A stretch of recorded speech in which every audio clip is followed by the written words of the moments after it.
Assalamualaikum warahmatullahi wabarakatuh.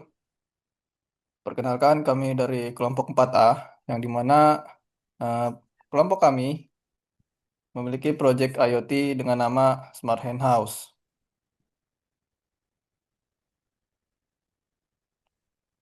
Kelompok kami terdiri dari saya sendiri, AM Rama, dan ada dua teman saya, yaitu pertama itu ada Agustina Putri dan Gerard Ilyas Manuel Gultom.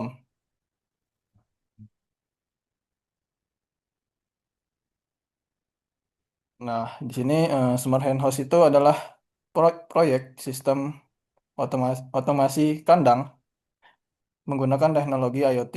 Dengan memanfaatkan teknologi IoT, sistem ini memungkinkan pemantauan dan pengendalian kandang secara otomatis dan real-time melalui internet. Smart Hen House ini nantinya membantu peternak untuk mengontrol suhu, kelembapan, pencahayaan, dan tempat pakan dengan lebih efisien dan presisi untuk menciptakan lingkungan ternak yang optimal. Baik, untuk flowchart akan dijelaskan oleh teman saya Agustina. Nah, di sini saya akan menjelaskan mengenai flowchart dari sistem kami. Nah, pertama itu kami menggunakan sensor DHT22. Jika sensor DHT22 membaca suhu lebih dari 35 derajat, maka akan menghidupkan kipas. Jika tidak, akan sensor ke DHT. Kemudian sensor DHT jika kondisi malam berarti hidupkan lampu. Sedangkan jika tidak kondisi malam, maka waktu makan bagi ayam. Jika waktu makan bagi ayam, buka servo ataupun penutup penyimpanan makanan. Jika tidak, maka akan berakhir. Jika iya, akan lanjut ke sensor ultrasonik dan sensor ultrasonik akan membaca apakah tempat pakan sudah penuh. Jika tidak, maka tetap buka servo. Jika iya, maka tutup servo. Nah, selanjutnya, next.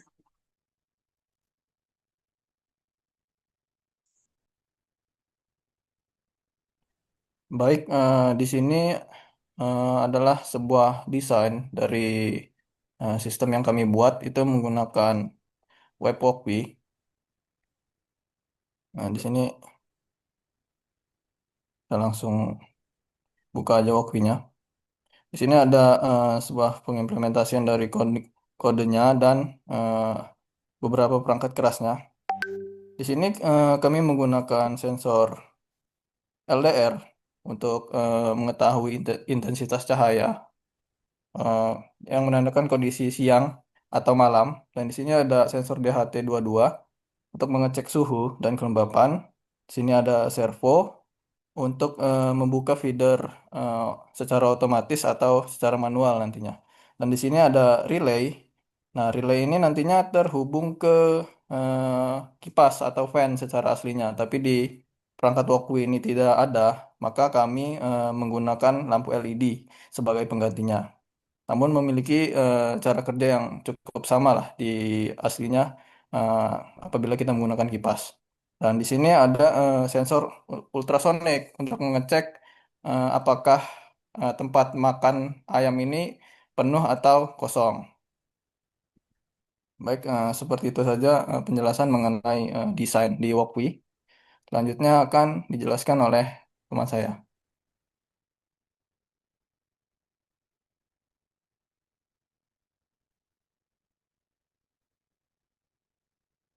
Nah, di sini terdapat Nah, di sini saya akan menjelaskan mengenai shortcut sistem kami. Di sini terdapat ESP8266 yang kami gunakan dan di sini terdapat DHT pin yang digunakan di mana di sini itu di mana kabelnya bakalan dihubungin, kemudian terdapat voice setup.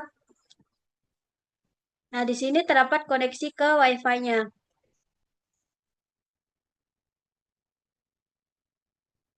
Kemudian di sini bakalan mengirimkan status ke ke Telegram bot. Nah, jika bakalan mencetak status, bakal menampilkan kondisi kandang suhu, cahaya, dan lampu. Sedangkan jika manual akan mengubah ke mode manual. Nah, jika otomatis akan mengubah ke mode otomatis. Dan jika perintah lampu on atau lampu off akan menyalakan dan mematikan lampu. Kipas on akan menyalakan ataupun mematikan kipas. Kemudian jika fade on ataupun fader off berarti membuka ataupun menutup fader pakan. Kemudian di sini terdapat perintah dari modenya di sini. Jika dia modenya true, maka akan membaca mode manual diaktifkan. Begitu juga dengan LCF lainnya seperti VDON. Nah, di sini terdapat format untuk mengirimkan pesan pada kirim status Telegram. Di sini jika manual pakannya buka, maka akan menampilkan status pekan sedang mengisi. Jika tidak, berarti penuh. Jika tidak lagi, berarti kosong. Nah, di sini terdapat buat pesannya. Di sini terdapat pesan dari status kandang ayamnya. Di sini akan menampilkan mode sistem dengan suhu, kipas, kondisi, lampu, dan tempat pakan. Dan akan mengirimkan pesan box ke Telegram.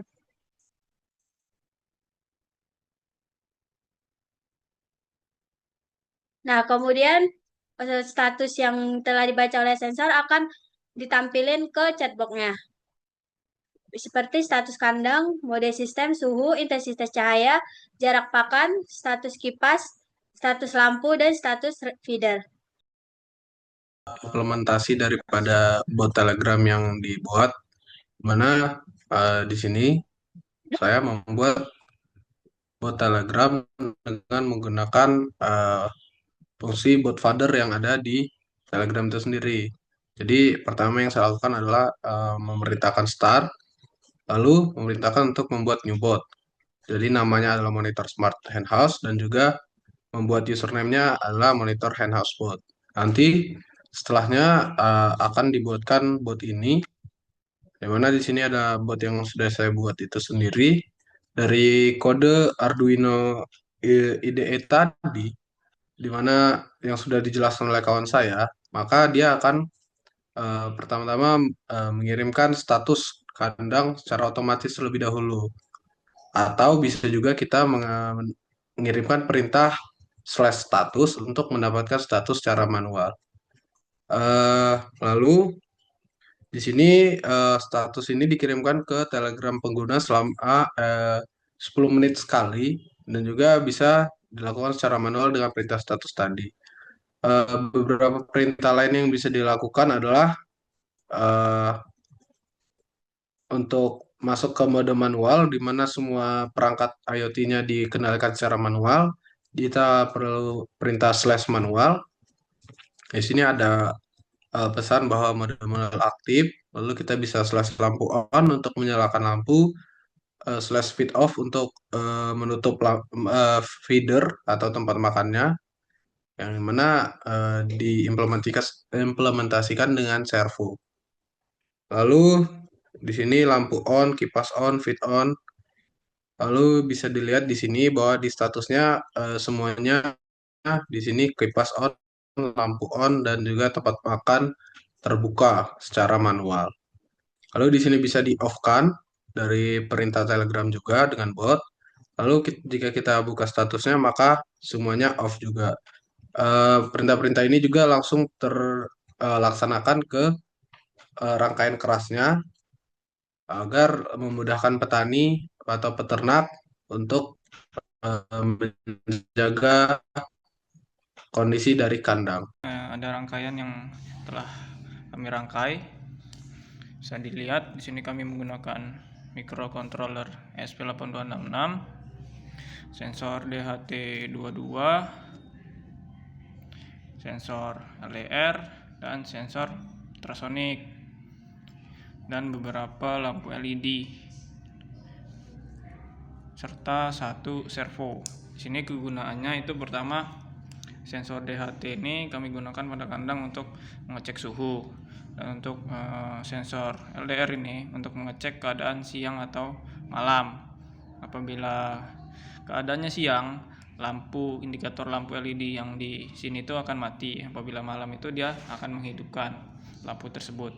Dan untuk sensor ultrasonik itu digunakan untuk mengecek tempat makan itu apakah masih ada isinya atau belum.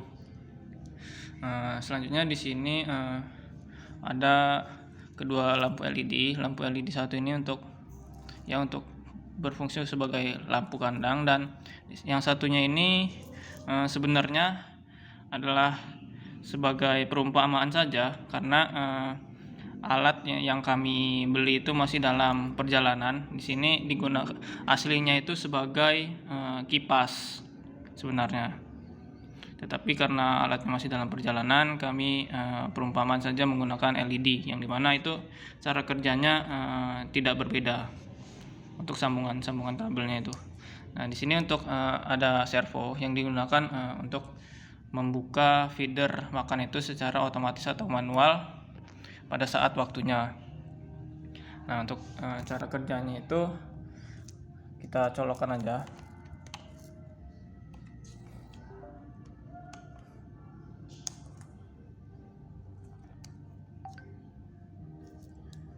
Nah, di sini ya, Arduino-nya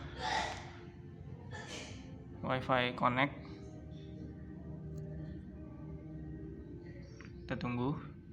Nah, di sini bisa kita lihat status kandang itu mode sistemnya otomatis. Di sini kami ada dua mode, yaitu pertama otomatis sesuai dengan aturan yang berlaku atau threshold yang sudah kami atur, dan ada mode manual yang dimana pengguna itu dapat membuka pakan, menghidupkan lampu, dan menghidupkan kipas itu secara manual menggunakan perintah yang nanti akan dijelaskan oleh teman saya berikutnya. Nah, di sini ada status suhunya bisa dilihat 30,80 derajat, cahayanya itu 546, jarak pakannya itu di sini bisa dilihat 6,8 cm, status kipasnya itu masih off. Nah, di sini ya bisa dilihat itu lampu yang sebelah kiri itu masih off, dan untuk status lampunya itu masih off, yang menandakan dia masih pada waktu siang hari. Dan status feedernya itu terbuka karena jaraknya itu di atas 3 cm.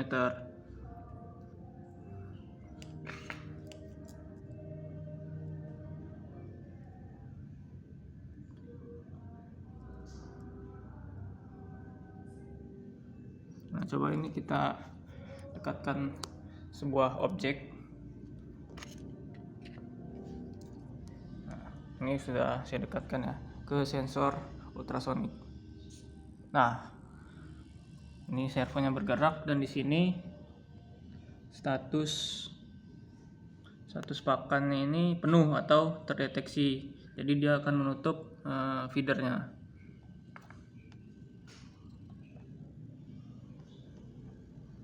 Nah, baik, seperti itulah untuk penjelasan alatnya. Dan untuk penjelasan untuk mekanisme pengiriman ke IoT ke Telegramnya akan dijelaskan oleh kawan saya. Baik, selanjutnya saya akan menjelaskan tentang bagaimana integrasi ke bot Telegram bisa langsung mempengaruhi kerja dari alat IoT kami. Jadi, ketika kami memberikan perintah, misalnya perintah lampu on,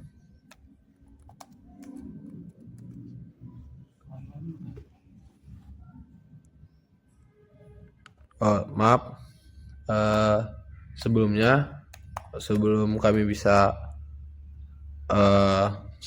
bisa melakukan perintah dari Telegram dan langsung bergerak di perangkat keras, kami harus masuk ke mode manual dulu.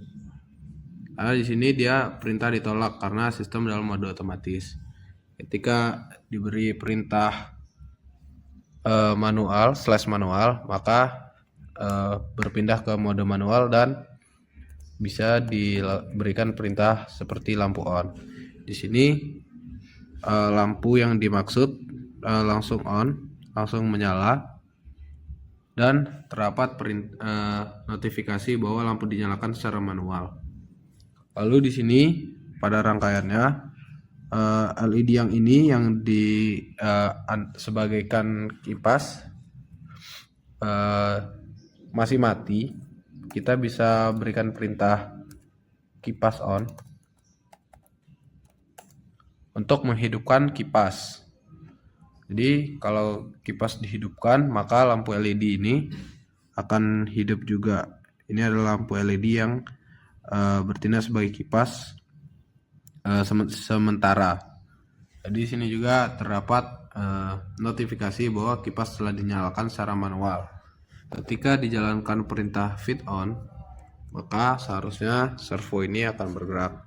Nah, ini untuk membuka pakan daripada ayam-ayam itu, sehingga pakannya bisa jatuh ke wadah tempat makan.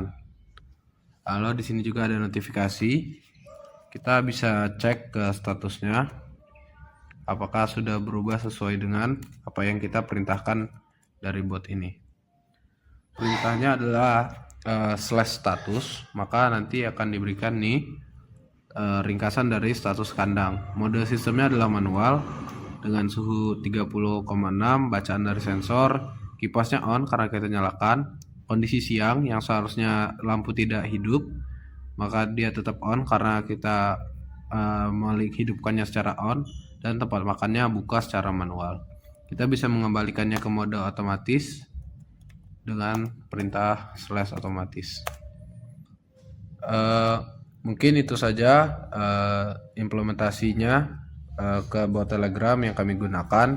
Penjelasan mengenai project kami, yaitu mengenai Smart Hand Host dan